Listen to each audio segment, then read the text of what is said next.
Nous sommes dans un moment, dans un temps où tout un chacun doit payer pour les crimes au Assali dans la République démocratique du Congo.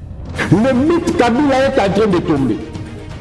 Tous les lieutenants de Joseph Kabila, Bazana Kachaokwe. L'immunité de Joseph Kabila vient de tomber. Le statut des anciens présidents n'est pas au-delà de la sûreté de l'État. On a eu tango fort. Le lot du sous tango fort, on a eu tango faible. Cloué là-bas, dans la résidence surveillée. Mimi et Pomeli, l'actuel Tabassé le Koye Namaï, parce que c'est un Koye Naï. Donc vous parlez de qui? L'Assemblée nationale au Congo. Le président de la Cour constitutionnelle vient de clouer Vital Kamerhe. L'île Moïmi a outi Koloba, Zokande Bakongolais, Bakufa, Bakongolais, Bazali ko regretter, Mok Ezali ko bongate Ponanini, parce que l'île Moïmi a bandagi ko Kabola Mbongo. Surtout sur votre chaîne, la chaîne qui vous apporte l'actualité si fiable en République démocratique du Congo. Toyebiete, Bozali wana déjà ebele na souci kaka koyeba mboka et la mokindenge nini mboke kotambola ndenge nini pe tozalaki wapi twali kokende wapi lelo ba révélation troublante na baye bakangama ki déjà na putsch ya hôtel ou ya bandal. La liste vient de tomber. Plusieurs officiers supérieurs tokoyo bisabino bakombo na bango na banani bauti kotanga na lobaki na bino que nous sommes dans un moment, dans un temps où tout un chacun doit payer pour les crimes au Assali dans la République démocratique du Congo. Dieu est en train de nous donner nos ennemis na maboko na biso. Ndekolobi otanga bakombo na bango, oui monsieur, na otanga bakombo na bango. Il est temps que tout un chacun puisse payer. Dieu ne dort pas. Le mythe Kabila est en train de tomber. Tous les lieutenants de Joseph Kabila, Bazana Kachaokwe. Donc vous confirmez, oui monsieur. L'immunité de Joseph Kabila vient de tomber. Dès que vous confirmez, oui, monsieur. Malgré Batabalo, Balinaki Basala na bureau ya Sénat. Oh non, Joseph Kabila Bakoki Kolongola. Oh, Tozali Kobenga immunité n'a été parce qu'il est couvert par le statut sur la loi sur le statut des anciens présidents. Le statut des anciens présidents n'est pas au-delà ya Tozali Kobenga la sûreté de l'État. Même aux États-Unis d'Amérique, là, le président en fonction. Nazio Lobabien, le président en fonction, ce qui a commettre crime, a sali attentat à la sûreté de l'État, Bazot Tangaye, un président en fonction, sans pourtant suivre aucune procédure. Qu'en est-il de ces criminels de Joseph Kabila? Bateau a utilisé qui 79 officiers liste Nazanango Ao. Bokoye Baba Komboana, vous avez toujours entendu, on a arrêté ba officier na bandal, ba wana ba yekotanga, cerveau moteur, on a eu tango fort, le loza du sous tango fort, on a eu tango faible. Cloué là-bas, la résidence surveillée. De révélations graves, yango na lobby avant que Bandamanaka aimez la vidéo, partagez l'émission, surtout Bokoye Balisu soit Mimi et Komeli, l'actuel Tabassé le Koye Namaï, parce que c'est un Koye Naï. Donc vous parlez de qui? L'Assemblée nationale au Congo. Le président de la Cour constitutionnelle vient de clouer Vital Kamerhe. Donc vous confirmez, on l'a cloué? Oui monsieur. Comment est-ce qu'on l'a cloué? Je vais vous lire les documents ici. L'île Moïmi a outi Koloba, Zokande Bakongolais, Bakufa, Bakongolais, Bazali ko regretter, Mok Ezali ko bongate Ponanini, parce que l'île Moïmi a bandagi ko Kabola Mbongo. Il y a un projet, oh, Bakongolais, Bazali va se retrouver, et même l'émission, partagez la vidéo, commenter, n'a sujet n'a pas suivi nos développer.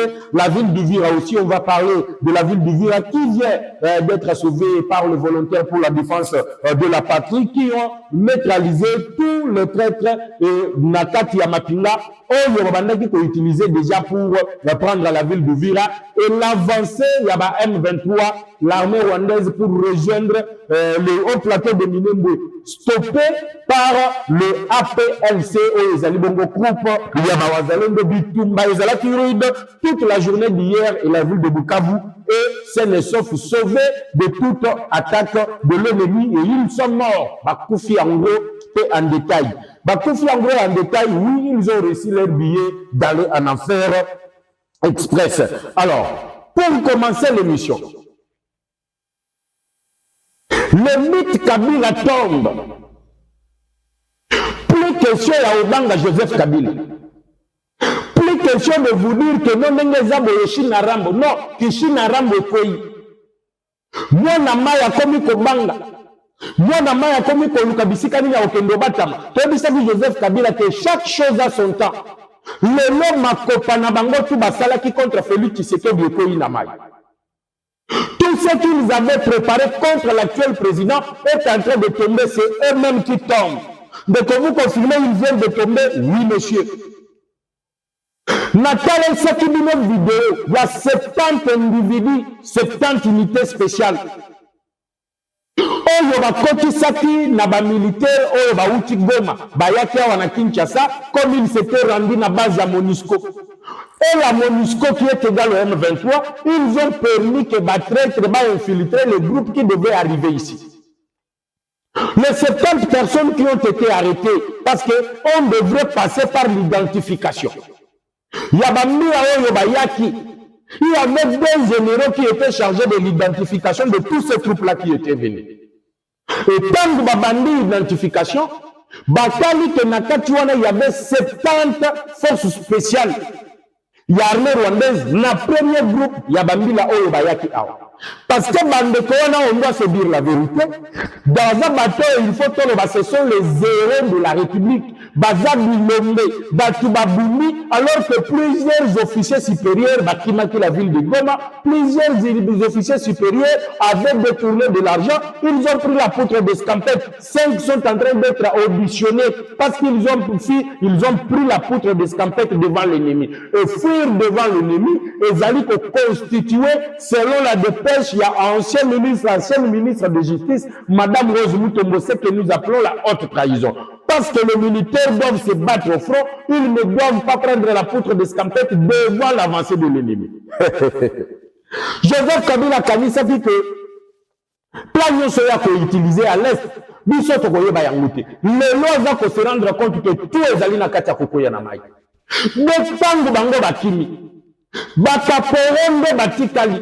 Un certain capitaine, celui qui a bâti, qui s'est bâti ensemble, qui a réorganisé les troupes à Goma, qui a donné le mot d'ordre, nous allons mourir pour Goma, Goma et Okoya. Bitumbato Monake Yindi, près d'une semaine, c'était dirigé par un capitaine. On a des généraux ici, on va côté dans l'armée, va côté dans le service à sécurité, va sala on se va saliwana, le nous crions traîtrise, parce que va côté dans le brassage et mixage. Sur d'autres cieux, pas comme un major ou comme un capitaine, il faut que nous bitumba olonga, mais que nous avons généraux, ou la tikala olonga ta bitumba bakuluna te, de kuluna pamba tikala olonga bangote, mais bango de bazaba généraux, le long na Goma bakima, tout la moussiazaz. Le vice-gouverneur, Mounoko Abeta, Goma sera le cimetière, ce qui est le 23 koyeze koya na Goma. Le long na mon minute na zo bisabino, a fait beta mis sous la prison. Azali bazali ko sambisaye pour foutre devant l'ennemi.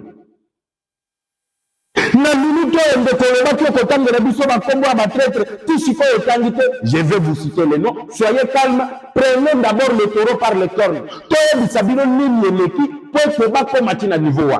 J'étais en train de vous dire que 70 ont été déjà arrêtés. Le premier groupe. Deuxième groupe, 45 ont été identifiés.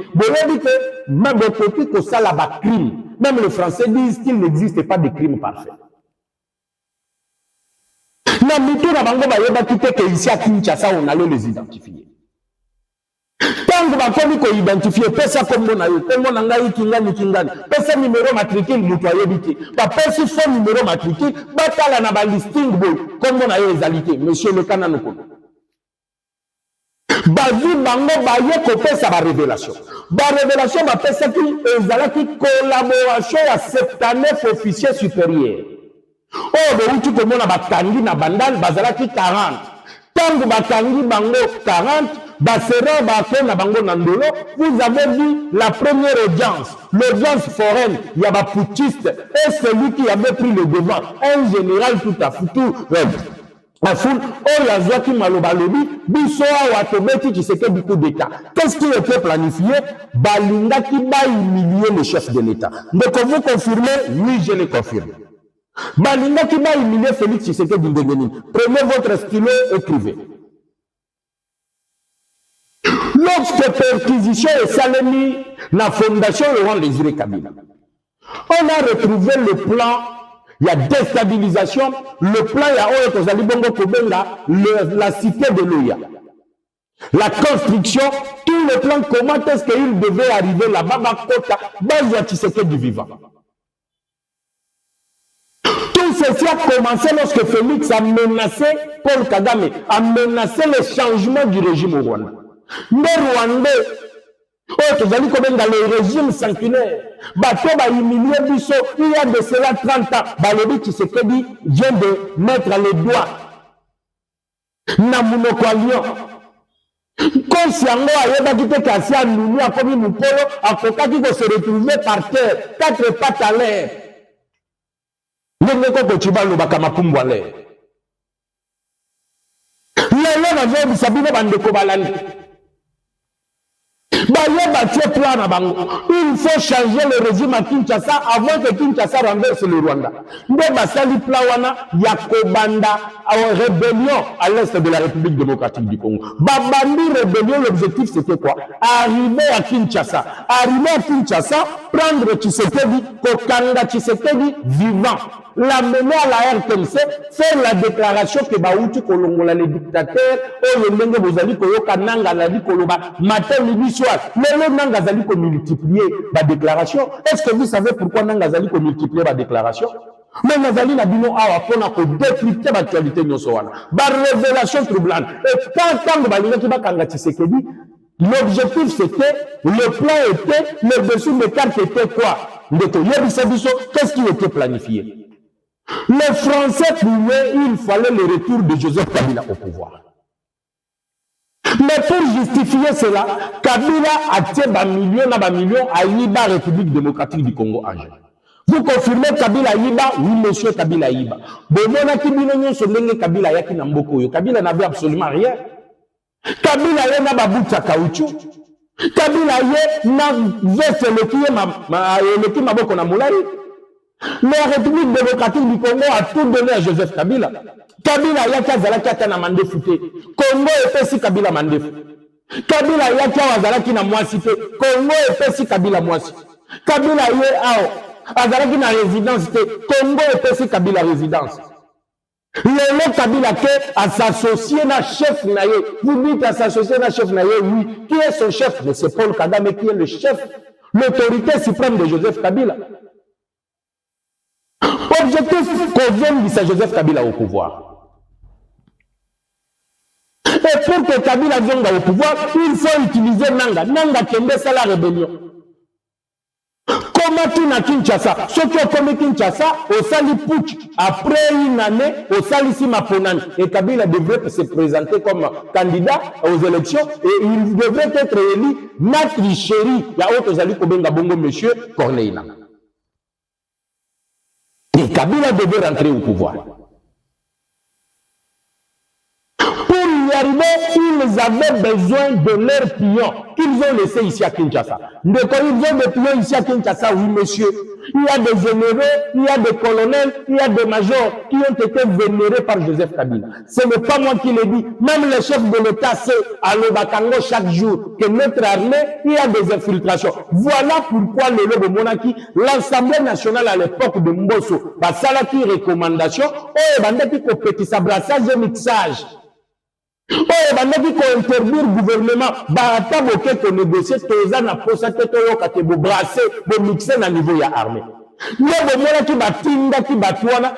ont voulu faire un brassage intellectuel mais niveau de l'armée nabiso. Mais que toute chose a son temps. Dieu les a confondus. Comme il n'existe pas de crime parfait, les 70 et les 45 qui sont venus dans le deuxième groupe ont été bien identifiés, arrêtés, mis quelque part. Parce que faire de ces bango na bango ba yebani.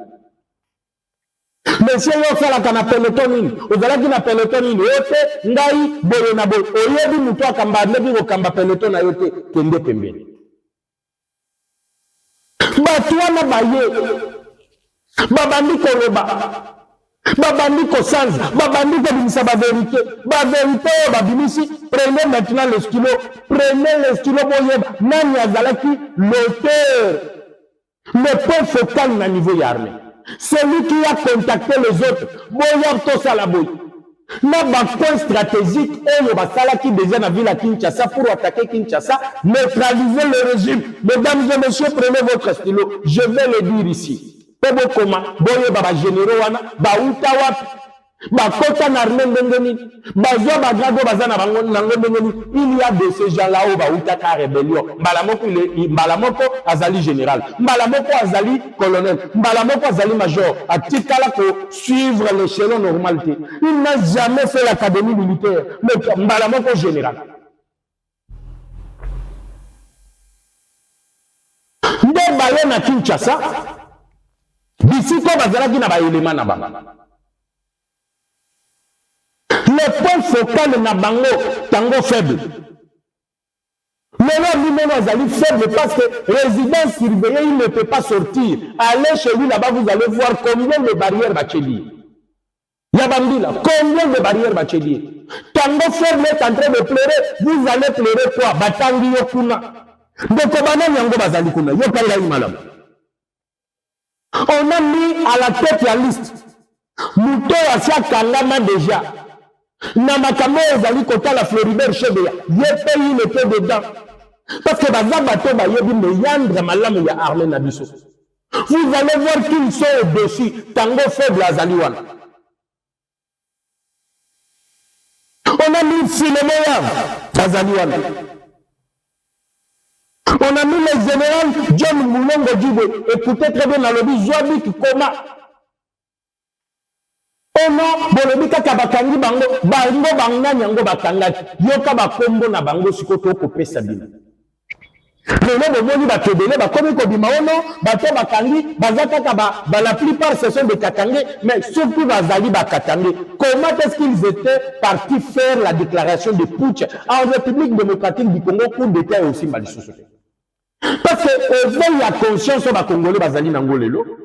Ezali éveil de conscience en 1997 te ezali makambo eleka na 2021 te bakongolais lelo bazali ko raisonner le longo mususu zobi kisikoyo koma. Il y a le général John Moulongo Djibo, c'était lui qui faisait la déclaration azali koloba tobeti qui c'était du coup d'état à partir ya lelo l'état est dirigé par l'armée jusqu'à suspendre la constitution basali celui qui a tout lu comme on a le général John Moulongo Djibo.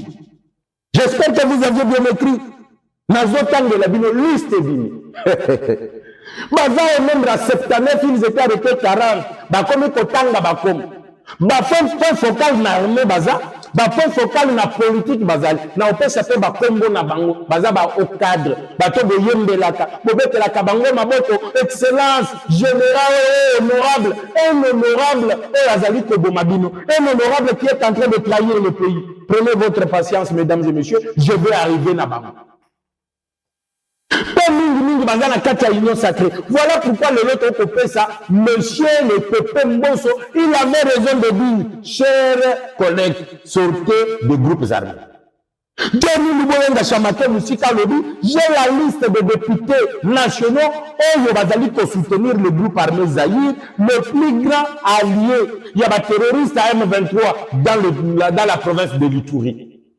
Vous avez vu comment ça a créé le tollé dans l'Assemblée nationale. Le vieux Kabasele a télé Meliango, mais depuis Basenga qui n'est pas Denis Luboyanga Cham. Tikangaï, Memangaï na Assemblée nationale. Netanga Bakongo a député. Qui le lot, le Kaningi du King a récupéré, a reculé Sima. Parce que la vérité du match, pendant la minute, la Cour de cassation est en train d'enquêter. Les deuxièmes personnes, c'est le général Ilunga Kapeta. Vous allez dire, même le général Ilunga Kapeta. Oui, monsieur, Ilunga Kapeta est cité dedans. Il y a le général Liemel Lumba. Il y a le général Inabanza. Il y a le général Jean-Pierre Capel. Il y a le général Christian Koy. Il y a le colonel Kissou. Il y a le colonel Kassongo Robert. Il y a le colonel Ilunga Edouard. Ote Bazaka Bakatangi. Bakasonga oyi, Ilunga. Donc, Bazatoza Kotanga. Bazaba Swahili. Voilà comment est-ce que plein de choses bango bachaki na place et puis donc on continue à nous lire le nom. Nazali qu'on continue à. Il y a le général Kula Yakamwe Simon.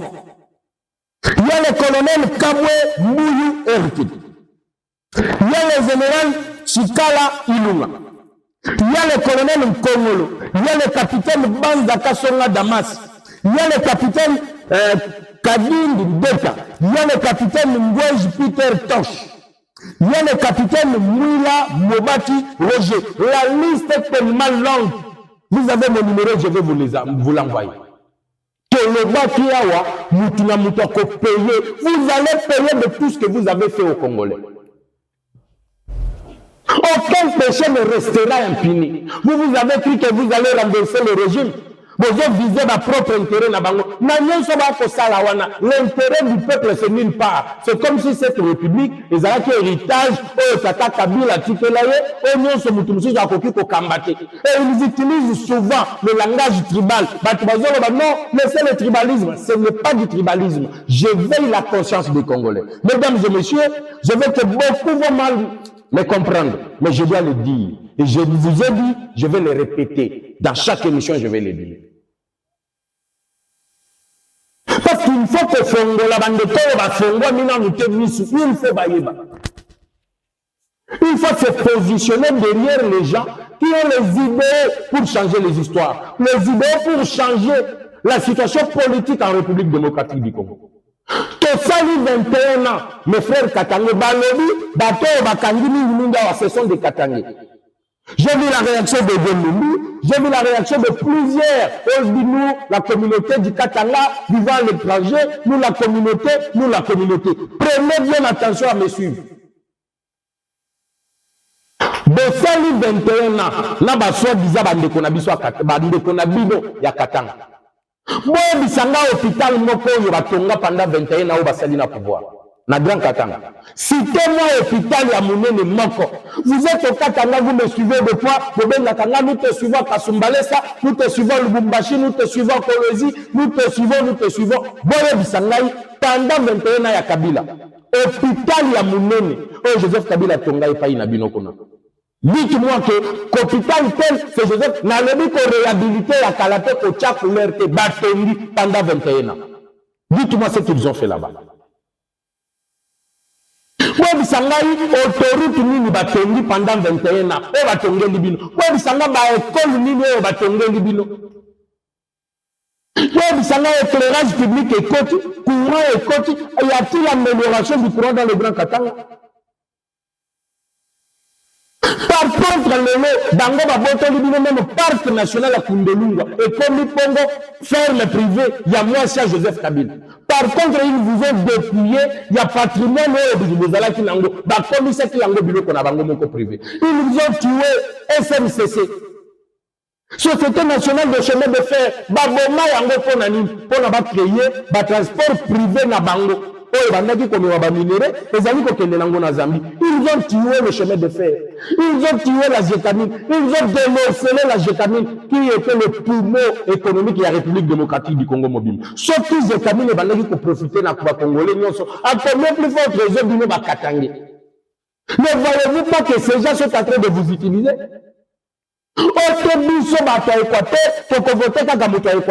Dites-moi un peu, Mobutu a fait plus de 30 ans. Qu'est-ce que Mobutu a construit à l'Équateur? Là-bas encore, c'est plus pire. Au foot, même Zéla Makadam Ezalité. Mais vous avez fait 30 ans au pouvoir. Vous êtes au pouvoir aujourd'hui. Dites-moi ce qu'on a fait pour vous là-bas au Kassai. On ne doit pas être derrière le tribalisme. Dire que il faut qu'à non, il faut que nous camoutons la vision. Celui qui a la vision de changer les choses. La République démocratique du Congo mérite mieux. Voilà pourquoi je vous ai dit, il faut na fongo la bino minso. Batouana bazali ko utiliser bino. Te biso baluba, il faut to salabo. Biso ba Katangé, il faut to salabo. Biso ba Équateur, il faut to salabo. Biso ba Congo bandunde ba Congo, il faut to salabo. Tout ça c'est pour leurs propres intérêts. Il n'y a rien de sérieux concernant le peuple. Et le quoi sérieux concernant le peuple les alités.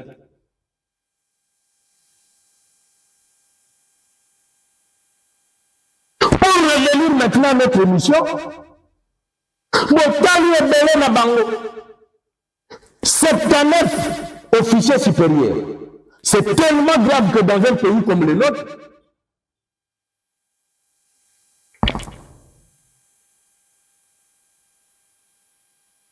nous avons plusieurs rebelles. Plusieurs rebelles.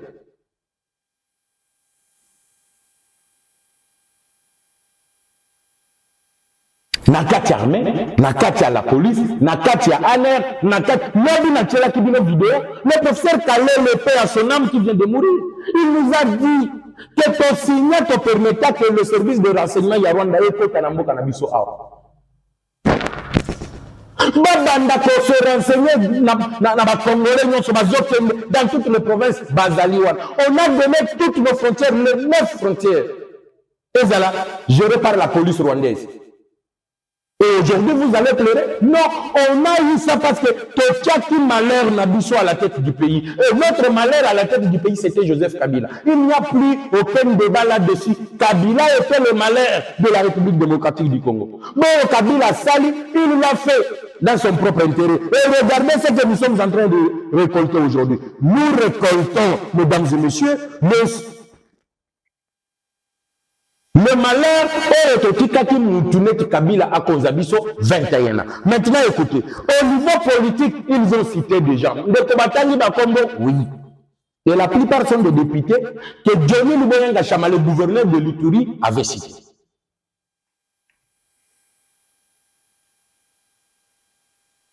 Donc, vous confirmez, oui, monsieur, dossier Zawa Kézan en cours de cassation. Depuis Johnny Ayaki Ao, Arsali rapport, Botala Bakombo Batolo Bazali pour financer le groupe armé Zahir, Bato Bazali pour financer, Bato Bazali en collaboration avec le terroriste M23. Sur les 6 territoires que compte l'Ituri, 5 sont sécurisés. Moko Kaka, de Batouala Bazali pour semer terrain. Non, il faut te lever. Recommandation Zali pour interdire. Mixage de brassage. Mais qui l'a fait? Mais c'est le cerveau moteur. Il y a trop Bazali à niveau interne. Et vous avez pris l'Assemblée nationale, vous lui avez donné. Et il y a des fanatiques, tant que le Baba Bosso, vous ne pouvez pas dire cela. Est-ce que dans un moment on ne doit pas s'attaquer? Comment voulez-vous que tout le batte alors que tout le monde a clair que Awamade Ezali? Lolo matata mponya lobi soki batiki akwei akokwea yemo kote bakokwea ibele. Il ne sait singama tembele zali comment est-ce qu'ils ont détruit ce pays. Mais là au monde ba mususu babimi balobi non.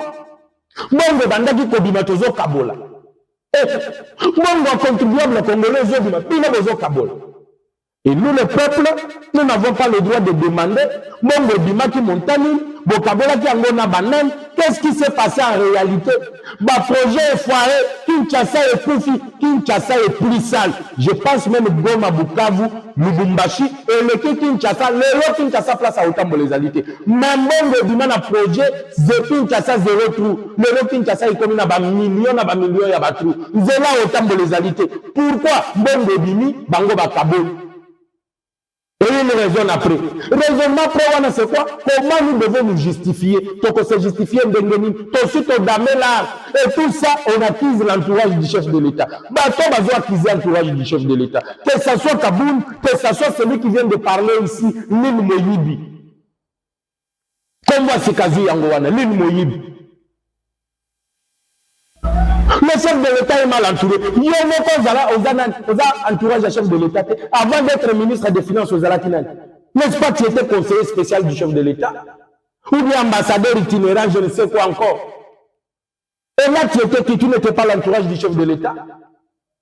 Le régime de Jussé, l'entourage de Tshisekedi, fait ceci, fait cela. Mais qui était le premier à Oyatenda qui a négocié accord FCC cash? Non, Yatenda qui comata, Nampunda, Nambola Lodge, Azolo Bayelenga pouvoir, qui était en train de jouir. C'est Kaboumbi, bien c'était qui? Et vous voulez aujourd'hui dramatiser tout. Mais l'entourage de Tshisekedi acquise l'entourage de Tshisekedi. Qui est l'entourage qui ne le met pas aujourd'hui? Confusion totale.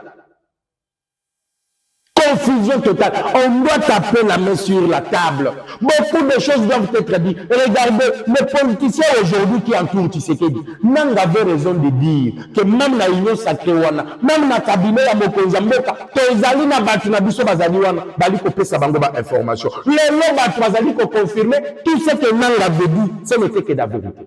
Et là, nous sommes en train de confirmer que Nanga a bandaki koloba bosolo. Et les gens sont en train d'être arrêtés. Bah, vous avez une minute, vous avez un passeport.